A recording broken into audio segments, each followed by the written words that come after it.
সকল প্রশংসার মালিককে, সকল ক্ষমতার উৎসকে। কেউ যেটা পারে না পারে কে, কেউ যেটা দেখে না দেখে কে, কেউ যেটা দেয় না দেয় কে। সে আল্লাহর জন্য আমরা পড়ব আলহামদুলিল্লাহ।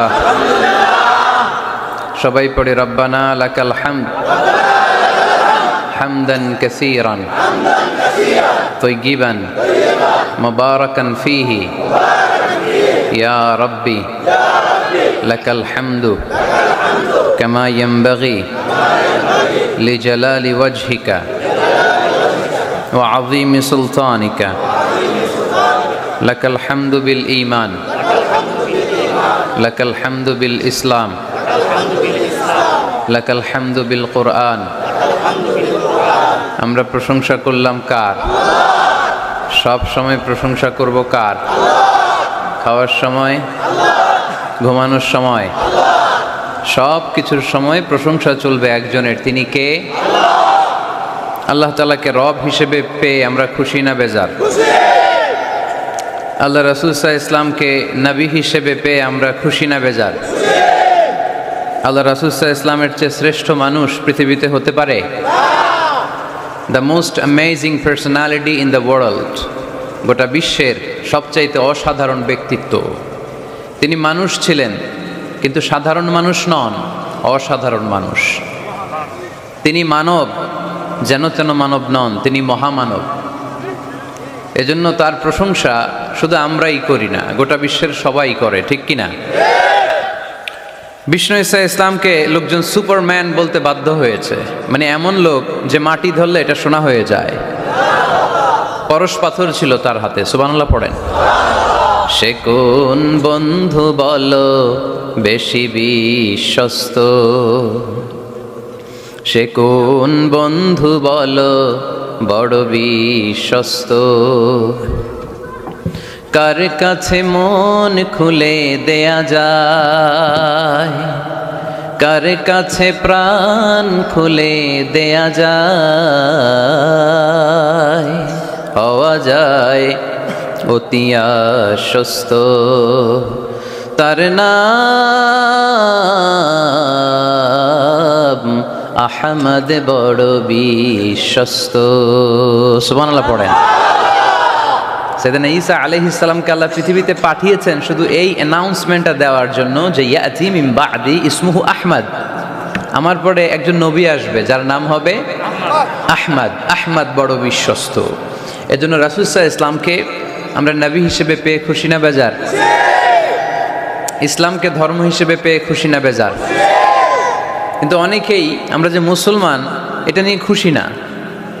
তারা সাহসিকতার সাথে ঘোষণা দিতে পারে না যে ইন্নী মিনাল মুসলিমিন। কিন্তু আমাদের ইসলাম নিয়ে গর্ব করা উচিত, কারণ এই ধর্মকে পাঠিয়েছে কে? এটা মন মস্তিষ্ক প্রসূত কোনো ধর্ম নয়, ঠিক কিনা? এটা কি আমাদের বাপ দাদার কথা অনুযায়ী চলে? ইসলাম কি নেতার কথা অনুযায়ী চলে? মসজিদের ইমামের কথা অনুযায়ী চলে? ইসলামের বিধানগুলো সরাসরি নাজিল করেছে কে? সাইয়েদনা ওমর ফারুক বলতেন, নাহনু কওমুন আ'আজ্জানাল্লাহু বিল ইসলাম। আমরা তো এমন জাতি যে জাতিকে আল্লাহ তাআলা ইসলামের দ্বারা সম্মানিত করেছে। আমাদের সম্মান ইসলামে। আমাদের সম্মান কোথায়? ইসলামে। ফাইন ইবতাগাইনাল ইজ্জাতা বিগাইরিহি আযাল্লানাল্লাহ। ইসলাম রেখে দিয়ে অন্য কোথাও যদি আমরা সম্মান তালাশ করি তাহলে আমাদেরকে অপমানিত করে ছাড়বে কে? আল্লাহ। এজন্য আমরা যে মুসলমান এটা বুক ফুলিয়ে বলা যাবে তো? পৃথিবীর সব নবীরা মুসলমান ছিলেন। আল্লাহর দেয়া ধর্মের নাম হচ্ছে ইসলাম, এবং এই ইসলামের বিজয় অবশ্যম্ভাবী। পড়েন সুবহানাল্লাহ। যার প্রমাণ আমরা পত্রপত্রিকা খুললে, ইন্টারনেট ব্রাউজ করলে, BBC news, Al Jazeera news, CNN, cable news নেটওয়ার্কের নিউজ পড়লে আমরা জানতে পারি যে গোটা বিশ্বের বিভিন্ন ধর্মাবলম্বী লোকেরা নিজেদের ধর্ম রেখে দিয়ে তারা কালিমা পড়ে মুসলমান হয়ে যাচ্ছে। খুশি লাগে আপনাদের? আপনারা কি জানেন যে আমরা ইবাদত করি মসজিদে, খ্রিস্টানরা ইবাদত করে কোথায়? গির্জায়, তাই না? গির্জাকে ইংরেজিতে কি বলে জানেন? চার্চ বলে। তো ইউরোপে এবং আমেরিকাতে যে গির্জাগুলো আছে, এই গির্জাগুলো তারা বিক্রি করতে শুরু করে দিয়েছে। এর কারণ খ্রিস্টানরা তাদের গির্জাগুলোতে ইবাদত করতে যায় না। আমরা তো নামাজ 3 ওয়াক্ত পড়ি, 2 ওয়াক্ত বা 5 ওয়াক্ত, 7 দিনে তো একবার হাজিরা দিতে যাই, ঠিক কিনা? তো ওদের এমন দশা আছে, ওদের গির্জাগুলোতে 1 মাসও যায় না, 6 মাসও একবার যায় না। তো এই গির্জা রাইখা লাভ আছে? লাভ নাই। এই গির্জা ওরা বিক্রি করতে শুরু করেছে, আর ওখানকার মুসলিম কমিউনিটির নেতারা এই সুযোগে এই গির্জাগুলো কম দামে কিনে এটারে মসজিদ বানাইতে শুরু করছে। ইউরোপ আমেরিকাতে আলহামদুলিল্লাহ আপনারা শুনে খুশি হবেন, ওরা ইসলামিক সেন্টার বলে এগুলোরে। কি বলে? Islamic centre. এজন্য সব জায়গায় এরকম সেন্টার থাকার দরকার আছে না নাই? যতদিন আমরা এই ইউনাইটেড থাকবো ততদিন আমাদের দিকে চোখ তুলে তাকাবার খবরদারি কারো থাকবে না। আর ইউনিটি যখন ব্রেকডাউন করবে, আমরা শতদা বিভক্ত, একজন আরেকজনের গালি দিবে, একজন আরেকজনের কাফের বলবে, তখনই সমাজের সব শান্তি সুখ এগুলো বিনষ্ট হতে চলবে। জোরে বলেন ঠিক কিনা? মুসলিম উম্মার মধ্যে এখন এই সমস্যা, ইউনিটি নাই। We don't have any central leadership, আমাদের কেন্দ্রীয় নেতৃত্ব নাই। ওমরে ফারুকের মতো যদি একটা নেতা থাকতো তাহলে গোটা বিশ্বে মুসলমানরা এক আমব্রেলার নিচে, এক ছাতার নিচে চলে আসতো, তাই না? এমন সাহাবী ছিলেন বিষ্ণু ঈসা ইসলাম তার ব্যাপারে বলেছেন, আসাদুহুম ফি আমরিল্লাহি উমর। আল্লাহর জমিনে আল্লাহর দিন বাস্তবায়নের জন্য সবচেয়ে কঠিন সাহাবী ছিল যিনি, তিনি হচ্ছেন উমর। মুনাফিকরা ওমরে ফারুককে দেখে ভয় পেত, খোদ শয়তান ইবলিস ওমরে ফারুককে দেখে ভয় পেত। আলহামদুলিল্লাহ পড়বেন না?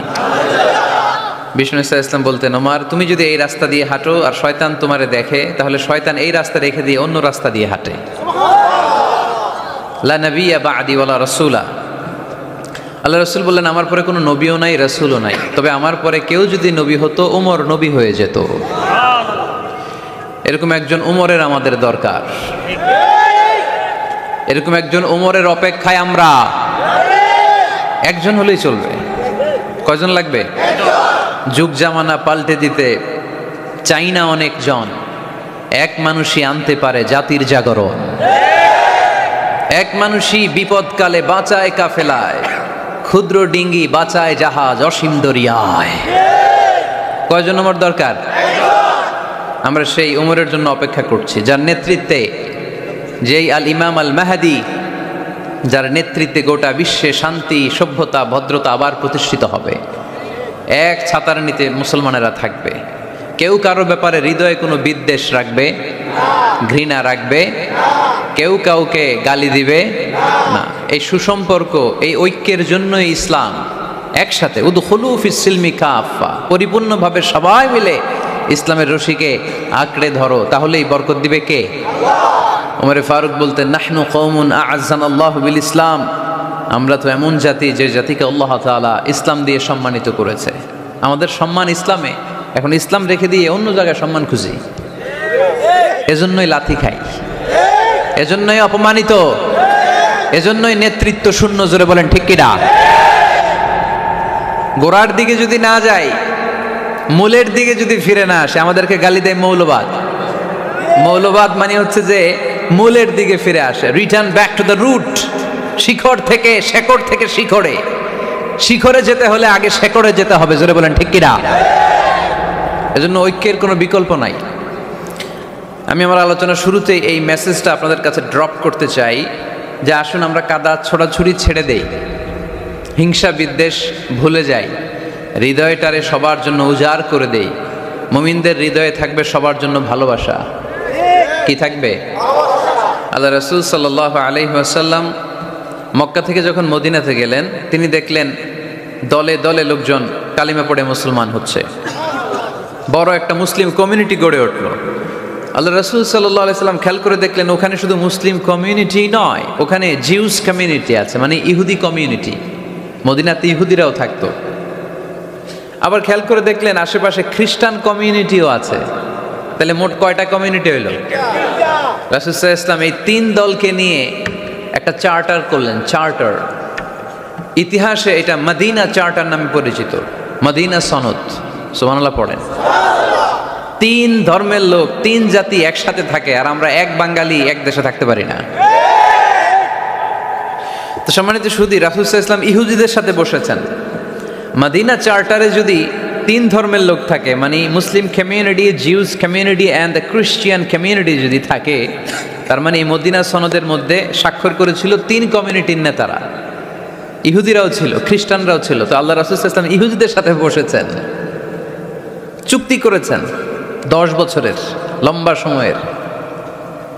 খ্রিস্টানদের সাথে চুক্তি করেছেন।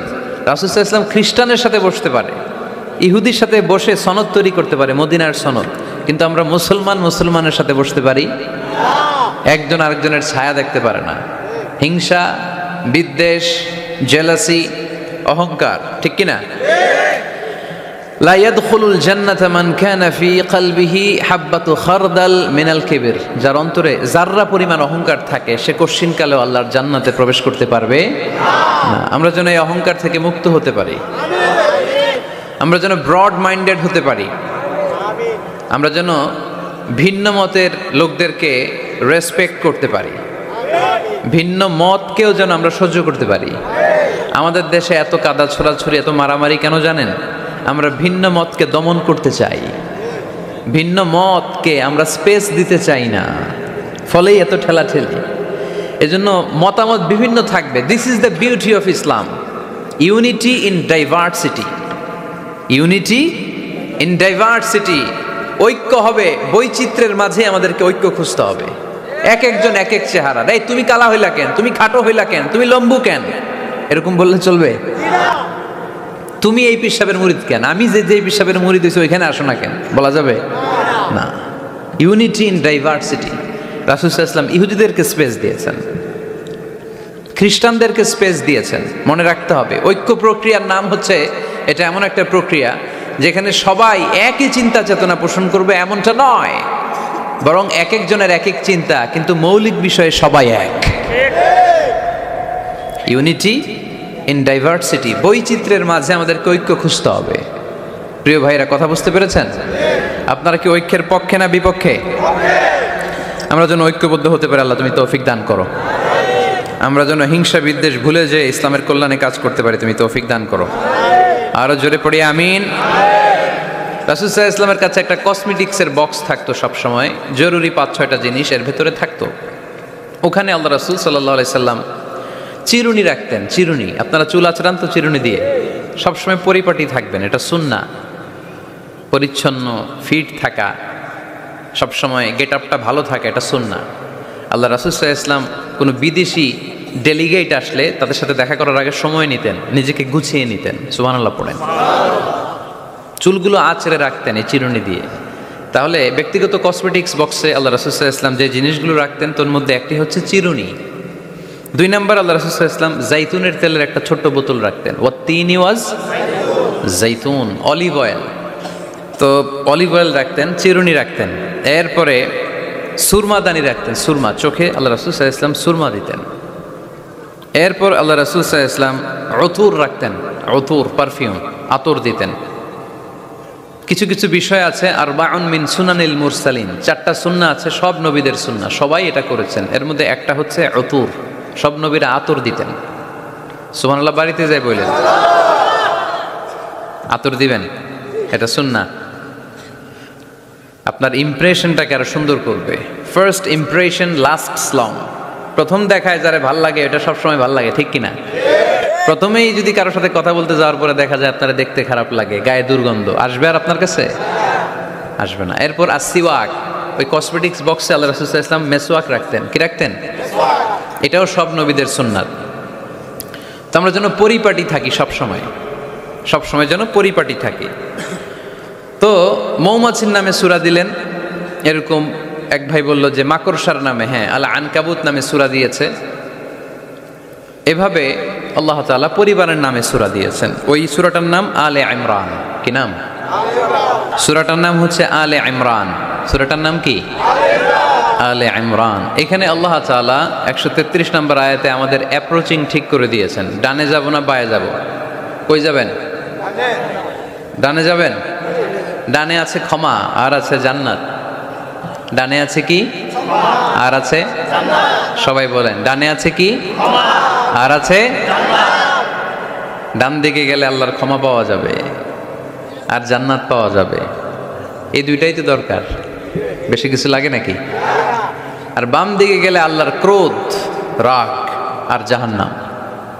বাম দিকে গেলে আল্লাহর ক্রোধ বা রাগ আর জাহান্নাম। ডানে গেলে কি? প্রথমে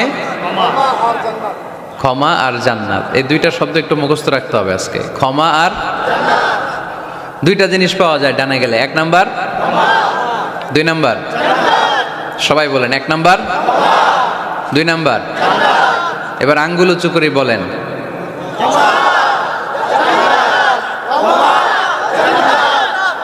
মাশাআল্লাহ।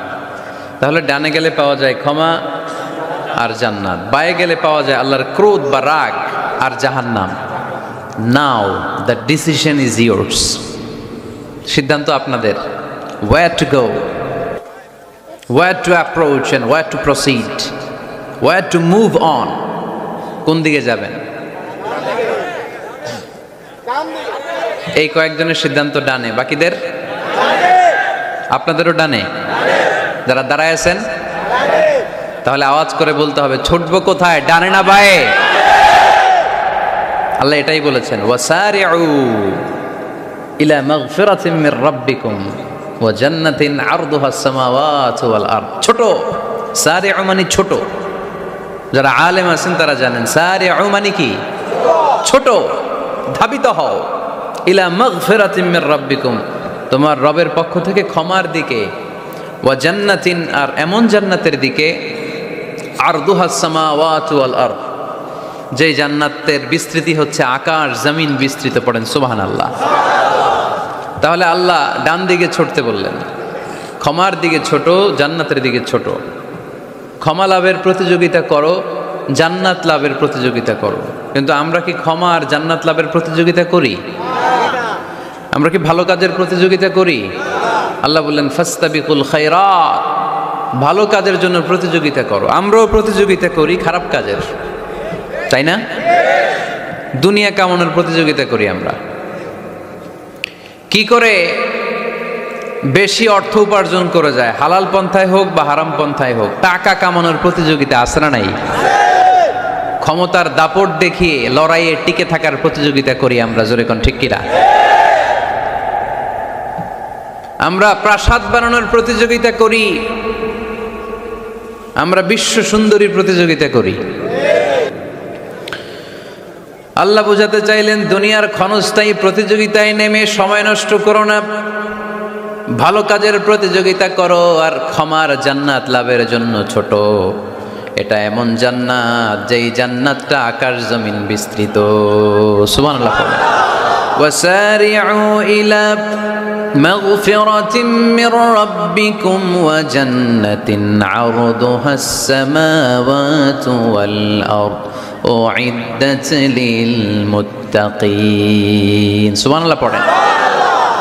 ও আমার গোলামেরা, আমার বান্দারা, ছোট, দৌড়াও, জান্নাতের দিকে দৌড়াও, ক্ষমার দিকে দৌড়াও। ক্ষমা অর্জনের জন্য প্রতিযোগিতা করো, জান্নাত লাভের প্রতিযোগিতা করো।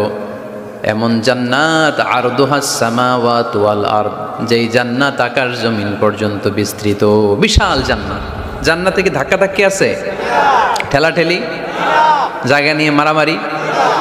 আমাদের বাংলাদেশে জায়গা নিয়ে মারামারি আছে না নাই? কোর্ট পর্যন্ত গড়ায়, তাই না? সামান্য 1 বিঘত জায়গার জন্য কোথায় চলে যায়?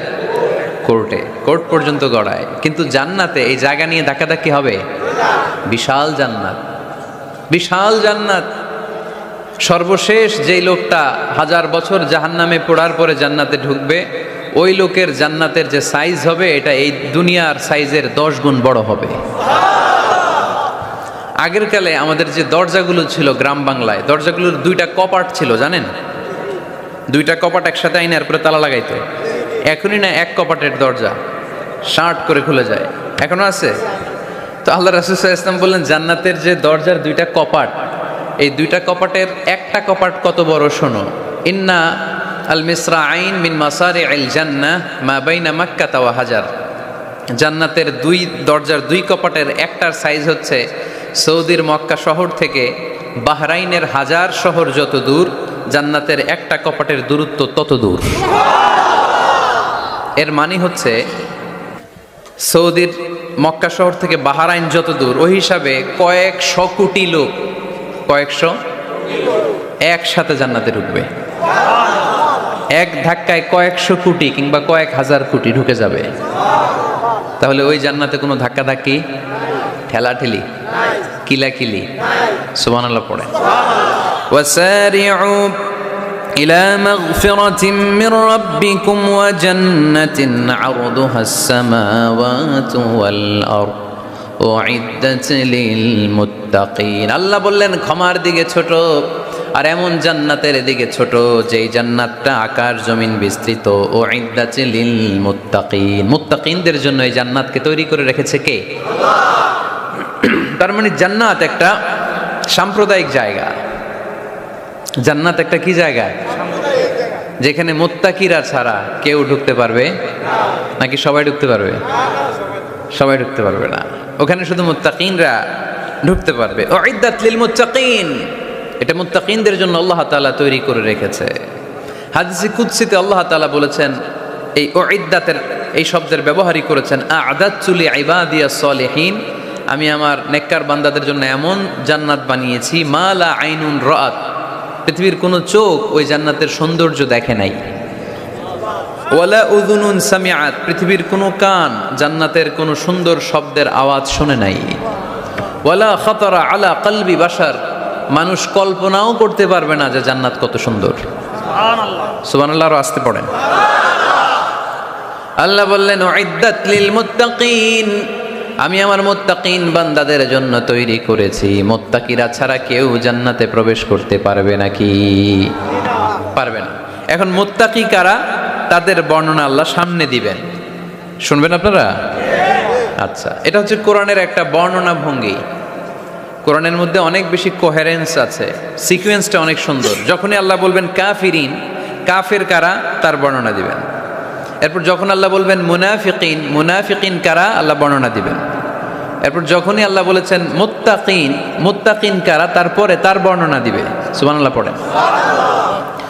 যেমন আল্লাহ সূরা বাকারার শুরুতেই মুত্তাকিদের বর্ণনা দিয়েছেন। আল্লাহ দ্ব্যর্থহীন কণ্ঠে ঘোষণা করে বলেছেন যালিকাল কিতাবু লা রাইবা ফীহি হুদাল লিল মুত্তাকিন, এই কিতাবটা এমন কিতাব যেই কিতাবে কোনো সন্দেহ নাই, আর এটা হুদাল্লিল, সবাই বলেন হুদাল্লিল, এটা মুত্তাকিদের জন্য পথ প্রদর্শনকারী। যে কাউকে এই কিতাব পথ দেখায় না। ওয়ালা ইয়াজিদিজ যালিমিনা ইল্লা খাসারা, জালেমদেরকে এই কিতাব পথ দেখায় না, তাদের ক্ষতির মাত্রাটাই বাড়ায়। মুত্তাকিদের পথ দেখায়, জালেমদের ক্ষতির মাত্রা বাড়ায়। দোষ কি কোরআনের? কোরআনের না। যেমন দুধ, এটা সবার উপকারে আসে না, কিন্তু দোষটা কি দুধের? দুধ হচ্ছে সুষম খাবার, এটার মধ্যে খাদ্য উপাদানের যে 6টা পোরশন সবটাই আছে, কিন্তু সবাই হজম করতে পারে না। পেট যদি খারাপ হয় দুধ খাওয়া যাবে? তাহলে দোষ কি দুধের না যার পেট খারাপ তার? সুবহানাল্লাহ পড়েন। কোরআনের কোনো দোষ নাই, এটা হুদাল্লিল মুত্তাকিন, এটা মুত্তাকিদের জন্য পথ প্রদর্শনকারী। মুত্তাকি কারা? আল্লাযীনা ইউমিনুনা বিল গায়ব ওয়া ইউকিমুনাস সালাতা ওয়া মিম্মা রাযাকনাহুম ইউনফিকুন। আল্লাহ ওইখানে বর্ণনা দিলেন একভাবে, এই জায়গায় আল্লাহ তাআলা মুত্তাকিদের বর্ণনা দিলেন আরেকভাবে। সুবহানাল্লাহ পড়েন। আল্লাহ বললেন উইদ্দাত লিল মুত্তাকিন, এই ক্ষমা, এই জান্নাত যেই কাউকেই দেয়া হবে না, যারা মুত্তাকিন তাদেরকেই দেয়া হবে। সুবহানাল্লাহ। তাহলে আজকে আমরা মুত্তাকি হয়ে ফিরে যেতে চাই। 3 জন চাই শুধু, এখন 15-20 জন হয়েছে। সবাই চান? এলাকার লোকদের একটু গলায় সাউন্ড কম এমনি আগে থেকেই, তাই না? কিছু এলাকা আছে, আমরা তো সারা দেশ চড়ে বেড়াই। We move from the one corner of the country to the another corner. আজকে আছি সকালে এখানে, এরপরে চলে গেছি কক্সবাজার, এরপর আবার খুলনা। আমরা জানি কাদের গলায় জোর বেশি। ফেনীতে, নোয়াখালীতে বক্তার কথা গাওয়া লাগে না, কথা কয় শ্রোতারা। আমরা ক বললে টাইনা নিয়ে ওটার কলিকাতা বানাইয়া স্লোগান। কলিকাতা কই নাই আমি, শুধু ক বলছি। কি বলছি? ওটার টাইনা কি বানাইছে? কলিকাতা। তো শ্রোতাদের একটা বড় রোল আছে, they have huge role in this তাফসীর প্রোগ্রাম। আপনাদের একটা ভালো রোল প্লে করতে হবে। আপনারাই পারেন আমাদের থেকে আলোচনা বের করে নিয়ে আসতে। আপনারা যদি জিমাইতে থাকেন আর আমি যদি গুতায়ও আওয়াজ বের করতে না পারি, আমার ভেতর থেকে কথা বেরোবে না। আর আপনারা যদি প্রাণবন্ত থাকেন, সজীব থাকেন শেষ পর্যন্ত, তাহলে কোরআনের সুন্দর সুন্দর কথাগুলো আল্লাহ আমার মুখ দিয়ে বের করায় দিবে। আমরা আজকে কি হয়ে ফিরে যেতে চাই? নাকি মাসুদ রানা? কি হইতে চাই? তাহলে রিয়েলিটি শো একটা এরকম হওয়া দরকার। কে হবে? মুত্তাকি। কিন্তু রিয়েলিটি শো এর নাম কে হবে? মাসুদ রানা। আমরা মাসুদ রানা হতে চাই না, আমরা মুত্তাকি হতে চাই। ইনশাআল্লাহ পড়েন। আল্লাহ এখানে মুত্তাকিনদের 5টা গুণের কথা বলেছেন। কয়টা? একটু মিলায়ে দেখবো আজকে আমরা যে এই 5টা গুণ আমাদের মধ্যে আছে কিনা। যদি থাকে ওয়েল এন্ড গুড, আলহামদুলিল্লাহ। যদি না থাকে তাহলে এই 5টা গুণ নিজেদের মধ্যে ধারণ করার দরকার আছে না নাই? কথা খুব সোজা সাপটা। যদি এগুলো নিয়ে যেতে পারেন দেন আওয়ার ওয়াজ ইজ সাকসেসফুল। তা না হইলে কোনো লাভ নাই। কোনো লাভ আছে? এত ক্যামেরা, এত লাইটিং ফাইটিং করে কি লাভ? এই যে ছুটে আসছেন শীতের রাত, আমি তো এত জেলায় ঘুরলাম, এরকম শীত পাই নাই। আপনাদের লক্ষ্মীপুরে যেই শীত, মাশাআল্লাহ, আমি গাড়ি থেকে বেরোই কাঁপতে শুরু করছি, খুব ঠান্ডা লাগতেছিল আমার কাছে। তো এই যে শীতের রাতে মাফলার টাফলার পেঁচায় অনেক রাত পর্যন্ত আপনার দাঁড়ায় দাঁড়ায় শুনবেন, হিসাব খুব সোজা সাপটা। মুত্তাকি হয়ে ফিরে যেতে চাই, জীবন পাল্টাতে চাই, সময় নষ্ট করতে আসি নাই। সময়ের অনেক দাম, সময়ের দাম দিতে শিখেন। সময়গুলো অনেক দামি। সো আজকের আলোচনা থেকে আমরা কিছু নিয়ে যাব, শিখে যাব। আর কি হয়ে ফিরে যাব? বৈশিষ্ট্য কয়টা? তাহলে একটু চেক করবো যে আছে কিনা আমাদের মধ্যে এই গুণগুলা। থাকলে ভালো, অনেকের হয়তো আছে। যদি না থাকে এগুলো আমাদের ধারণ করতে হবে। কথা কি ক্লিয়ার না? আলহামদুলিল্লাহ। মুত্তাকির প্রথম বৈশিষ্ট্য আল্লাযীনা ইউনফিকুনা ফিস সাররাই ওয়াদ দাররা। মুত্তাকিনরা সুখে দুঃখে সব সময় দান করে, সচ্ছল অসচ্ছল উভয় অবস্থায় দান করে। সচ্ছল অবস্থায় তারা বেশি দান করে, কিন্তু অসচ্ছল অবস্থায়ও করে। বেশি হয়তো করে না, কিন্তু কম করে করে, কিন্তু দান করে। এজন্য আল্লাহ বলেন আল্লাযীনা ইউনফিকুনা ফিস সাররাই ওয়াদ দাররাই ওয়াল কাযিমিনাল গায়যা ওয়াল আফিনা আনিন নাস ওয়াল্লাহু ইউহিব্বুল মুহসিনিন। সুবহানাল্লাহ। আমার মুত্তাকি বান্দাদের প্রথম বৈশিষ্ট্য ইউনফিকুনা ফিস সাররাই ওয়াদ দাররা। সুখে দুঃখে, সচ্ছল কিংবা অসচ্ছল যে অবস্থায় থাকুক না কেন, তারা আমার রাস্তায় দান করে। দান করলে খুশি হয়ে যায় কে? আল্লাহ। সাদাকা করলে আপনারে পছন্দ করবে কে? আল্লাহ। যাকাত দিলে পছন্দ করে কে? আল্লাহ। দে যাকাত, দে যাকাত, তোরা দে রে যাকাত, দে যাকাত, দে যাকাত, তোরা দে রে যাকাত। তোর দিল খুলবে পরে, আগে খুলুক হাত। দে যাকাত, দে যাকাত, তোরা দে রে যাকাত। পড়েন আমিন। দিল পরে খুলবে, আগে হাত খুলতে হবে। উপরের হাত নিচের হাতের চাইতে সেরা। যে ব্যক্তি নেয় তারে আল্লাহ পছন্দ করে না, যে ব্যক্তি দেয় তারে ভালোবাসে কে? আল্লাযীনা ইউনফিকুনা ফিস সাররাই ওয়াদ দাররা। আমার মুত্তাকি বান্দারা সুখে দুঃখে, সচ্ছল অসচ্ছল উভয় অবস্থায় আমার রাস্তায় দান করে। তার মানে মুত্তাকি যদি নিজেকে মুত্তাকি হিসেবে এস্টাবলিশ করতে চান, দান করার ধারাবাহিকতাটা অব্যাহত রাখতে হবে, থামানো যাবে না। একটা সময় ভালো যাচ্ছে আমার, বেশি করে দিচ্ছি, আবার সময় খারাপ যাচ্ছে, কম করে দিব, কিন্তু দিব। দেওয়ার ধারাবাহিকতা থামানো যাবে? কেউ এসে আপনার কাছে চাচ্ছে, এই যে আপনি দিতে পারতেছেন, এই তৌফিকটা দিল কে? প্রাইভেট কারে চড়ে চড়ে আপনি ঘুরে বেড়ান, জ্যামে গাড়ি আটকালে গ্লাসে এসে নক করে, পথবঞ্চিত শিশুরা আহা খেতে পায় না, বৃষ্টিতে ভিজে, ভাঙা একটা থালা নিয়ে স্যার 2টা টাকা দেন। অনেকে ধমক দিয়ে তাড়িয়ে দেয়। এই যে আপনি ধমক দিছেন, ওরে প্রাইভেট কারে বসাইতে পারে কে? আপনার হাতে ভাঙ্গা থালা দিয়ে রাজপথে নামায় দিতে পারে কে? এজন্য আল্লাহ বললেন, আমি দেয়ার মালিক, তুমি দাও, তুমি দিলে তোমার হাত আমি ভরে দেব। আল্লাহু আকবার। মদিনার জমিনে সবচাইতে গরীব সাহাবীর নাম ছিল সাইয়েদনা বেলাল আল হাবাশী রাদিয়াল্লাহু তাআলা আনহু। বিশ্বনবীর খাস মুয়াজ্জিন, ইথিওপিয়া থেকে ইসলামের সুশীতল ছোঁয়ায় এসে মদিনায় বিশ্বনবীর হাতে হাত রেখে কালিমা পড়ে মুসলমান হয়েছে। দেখতে ছিল কুচকুচে কালো, কিন্তু হৃদয়টা ছিল সাদা। মদিনার সবচাইতে গরীব সাহাবী। লজ্জাস্থান ঢাকার মতো একটা লুঙ্গি ছিল, এছাড়া আর কিছু ছিল না। শুধু আমাদের লজ্জাস্থান ঢাকার মতো একটা লুঙ্গি আছে, আর কিছু নাই। এরকম কে কে আছেন? হাত তোলেন। কেউ নাই। তার মানে আল্লাহ আমাদের অনেক দিয়েছে, ঠিক কিনা? মদিনার সবচেয়ে গরীব সাহাবীর নাম বেলাল রাদিয়াল্লাহু তাআলা আনহু। লজ্জাস্থানটা ঢাকার কাপড় ছাড়া তার কিছু ছিল না। ওই বেলাল রাদিয়াল্লাহু তাআলা আনহুকে ডেকে বিশ্বনবী বললেন, আনফিক ইয়া বেলাল, ও বেলাল তুমিও আল্লাহর রাস্তায় দান করো। সুবহানাল্লাহ। আনফিক ইয়া বেলাল লা তাখশা মিন যিল আরশি ইকলালা। ও বেলাল, আল্লাহর ধনভাণ্ডারে কমতি নাই, তুমি দান করো, তোমারও বাড়ায়া দিবে কে? যে বেলাল রাদিয়াল্লাহু তাআলা আনহু লুঙ্গিটা পরা ছাড়া আর কোনো সম্পদই ছিল না, এই লুঙ্গিটাই সম্পদ, আর কিচ্ছু নেই। ওই বেলালকে বিষ্ণু বলেছেন, দান করো বেলাল, কিপটামি করো না। যে রবের সন্তুষ্টির জন্য তুমি দান করবা, ওই রবের কোনো কমতি নাই, ঘাটতি নাই। গোটা বিশ্বের সবার সব ডিমান্ড পূরণ করে দিল, যার যত চাহিদা সব দিয়ে দিল, আমার আল্লাহর ধনভাণ্ডারের 1 ইঞ্চিও কমবে না।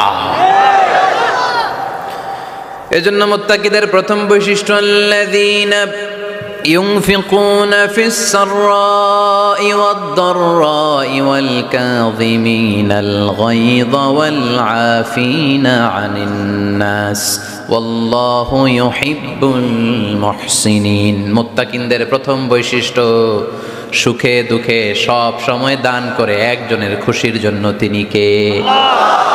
দান করলে যে আল্লাহ বাড়ায় দেয়, বিশ্বাস হয়? বিশ্বাস হয়? বাড়িয়ে দিবে আল্লাহ। মাসালুল লাযীনা ইউনফিকুনা ফি সাবিলিল্লাহি কামাসালি হাব্বা আনবাতাত সাবআ সানাবিলা ফি কুল্লি সুমবুলাতিন মিআতু হাব্বা ওয়াল্লাহু ইউদাঈফু লিমান ইয়াশাউ ওয়াল্লাহু ওয়াসিউন আলীম। সুবহানাল্লাহ পড়ে। আল্লাহর রাস্তায় দানের দৃষ্টান্ত চারা গাছের মতো। যেই চারা গাছ রোপণ করে দিলে সেখান থেকে শীষ গজায় 7টা। ওই 7টা শীষ থেকে, প্রতিটা শীষ থেকে হয় শত শস্য দানা, মানে 700। আপনি 1 টাকা দান করলে আল্লাহ 7 গুণ, 100 গুণ থেকে 700 গুণ বাড়ায় দিবে। আল্লাহর প্রাচুর্যতার কোনো কমতি নাই, আল্লাহর ভান্ডারে কোনো ঘাটতি নাই। আছে? এজন্য দিতে হবে। কি করতে হবে? দিলে নতুন করে আসে, না দিলে আসে না। বিশ্বাস হয়? অনেকে বিশ্বাস করে না। আল্লাহ বলেন, আনফিক ইবনা আদম উনফিক আলাইক। এই বনি আদম, দাও, দিলে আমিও দেব। অনেকে আমরা ধরে রাখি দেখে নতুন কিছু আসে না। আপনার হাতে 5 কেজির একটা বস্তা, তো এটা ধরে রাখলে আরেকটা নিতে পারবেন? এটা ফালাই দিলে না 10 কেজি ধরতে পারবেন? কথা কয় না? 5 কেজির এটা দিয়ে দেন, 20 কেজি আসবে। 20 কেজির ওইটা দিয়ে দেন, 40 কেজি আসবে। আর 5 কেজি ধরে রাখলে নতুন কিছু আসবে। আনফিক ইবনা আদম উনফিক আলাইক। হে বনি আদম, দান করো, তুমি দিলে আমি তোমারে দিব। সুবহানাল্লাহ পড়েন। তবে এই দানটা গোপনে হলে ভালো। প্রকাশ্যে দান করলেও আল্লাহ কবুল করে, কিন্তু গোপনে করলে বেশি খুশি হয় কে? গোপন দান, আল্লাহ তাআলার রাগ আর ক্রোধ যদি আপনার উপর থেকে থাকে, গোপন দান আল্লাহর ক্রোধ আর রাগকে কমিয়ে দেয়। গোপন দান করলে আল্লাহ খুশি হয়ে যায়। আল্লাহর যদি কোনো রাগ, গোসা, ক্রোধ থাকে আপনার উপর, এটা কমে যাবে। 7 শ্রেণীর ব্যক্তিকে আল্লাহ তাআলা আরশের নিচে ছায়া দিবেন কিয়ামতের দিন, যেদিন সে ছায়া ছাড়া আর কোনো ছায়া থাকবে না। এর মধ্যে 1 শ্রেণীর ব্যক্তি, রজুলুন তাসাদ্দাকা বিসাদাকা ফাআখফাহা হাত্তা লা তা'লামু শিমালুহু মা তুনফিকু ইয়ামিনুহু। 1 শ্রেণীর ব্যক্তি, 7 শ্রেণীর মধ্যে 1 শ্রেণীর ব্যক্তি যারা আরশের নিচে ছায়া পাবে, যে ব্যক্তি গোপনে দান করে। কত গোপনে, ডান হাত কি দিছে বাম হাত টের পায় নাই। তার মানে অনেক গোপনে দান করেছে। এই গোপনে দান করলে খুশি হয় কে?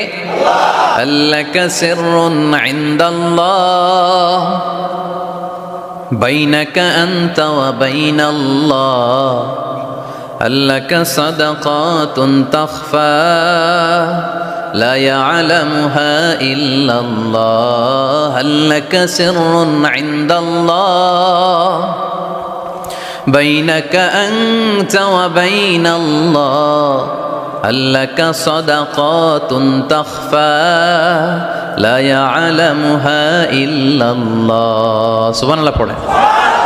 আল্লাকা সিররুন ইনদাল্লাহ, তোমার আর তোমার রবের মাঝে গোপন কোনো ডিলিংস আছে কি যেটা তুমি আর তোমার রব শুধু জানো? তোমার জীবনে এমন গোপন দান আছে নাকি যেটা আল্লাহ ছাড়া কেউ দেখেনি? ওই দানগুলোরে পছন্দ করে কে? আল্লাহ। যারা দুনিয়ার বুকে সচ্ছল এবং অসচ্ছল অবস্থায় দান করে, কিয়ামতের দিন আমলনামা দেখে তারা অবাক হয়ে যাবে, বলবে আল্লাহ এত ভালো কাজ আমি দুনিয়ায় করি নাই, হয়তো এটা আমার আমলনামা নয়, ফেরেশতারা ভুল করে অন্যের আমলনামা আমাকে দিয়ে দিয়েছে।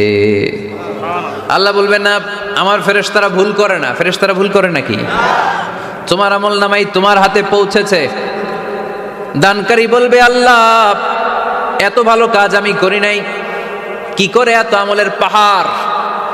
আল্লাহ বলবে ওই যে আমার খুশির জন্য, আমার ভালোবাসায় দুনিয়ার বুকে যে তুমি দান করেছো, ওই দানের সওয়াবটাকে পাহাড় পরিমাণ বড় করে আমি আল্লাহ নিজ দায়িত্বে তোর আমলনামায় ঢুকিয়ে দিয়েছি। সেই বুখারীর বর্ণনা, কামা ইউরাব্বি আহাদুকুম ফুলুয়াহু, তোমরা তোমাদের গাভী যেমনে পালো। বাছুর পালন কারা কারা দেখি লক্ষ্মীপুরে? মাশাআল্লাহ, অনেক গরু টরু আছে তো এলাকায়। ছাগল পালন কারা কারা? ওট পালন কারা কারা দেখি? ওট নাই তো আল্লাহ রাসূল সাল্লাল্লাহু আলাইহি ওয়াসাল্লাম বললেন তোমরা যেমনি ওটের বাচ্চা পালো, বাছুর পালো, পেলে পোষে যেমনি বড় করো, তোমার ওই ছোট্ট দান, ওই দানটা যেহেতু আমার খুশির জন্য দিয়েছিলা, ওইটারে আমি পালছি। তোমরা যেমনি বাছুর পালছো, আমি আল্লাহ তোমার ছোট্ট দানের সওয়াবটাকে পেলেছি, পেলে পুষে ইয়া বড় উহুদ পাহাড়ের সমান করে এরপরে তোমার আমলনামায় উঠাইয়া দিছি। তাহলে মুত্তাকি বান্দার প্রথম গুণ, তারা দান করে। ইউনফিকুনা ফিস সাররাহ। লক্ষ্মীপুরের ভাইয়েরা খেয়াল করে শুনেন, মুত্তাকি বান্দাদের প্রথম গুণ, সুখে থাকি আর দুঃখে থাকি আল্লাহর রাস্তায় দান করব আমরা, ঠিক কিনা? সর্বাবস্থায় দান করতে হবে। ফিস সাররা, সুখের সময়ও করব, ফিদ দাররা, দুঃখের সময়ও করব। সুখের সময় যদি আমি বছরে 10,000 টাকা দান করি, দুঃখের সময় 10 টাকা তো দিতে পারবো। কথা বুঝে নাই বোধহয়? কষ্টের সময় অল্প দিব, কিন্তু দেয়ার ধারাবাহিকতাটা আমরা চালিয়ে যাব। পারা যাবে? তাহলে মুত্তাকিদের প্রথম গুণ, আল্লাযীনা ইউনফিকুনা ফিস সাররাই ওয়াদ দাররাই ওয়াল কাযিমিনাল গায়যা ওয়াল আফিনা আনিন নাস ওয়াল্লাহু ইউহিব্বুল মুহসিনিন। মুত্তাকিনদের প্রথম গুণ, সুখে দুঃখে মুত্তাকিরা আল্লাহর রাস্তায় দান করে। এটা বোঝা গেছে না? মনে থাকবে কতক্ষণ?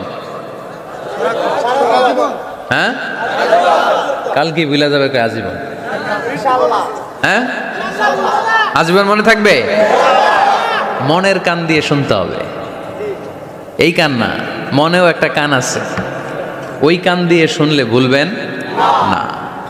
তাহলে মুত্তাকিদের প্রথম বৈশিষ্ট্য, যেহেতু আমরা মুত্তাকি হয়ে ফিরে যেতে চাই, মুত্তাকিদের প্রথম বৈশিষ্ট্য আমরা জানলাম, যারা সুখে দুঃখে কি করে?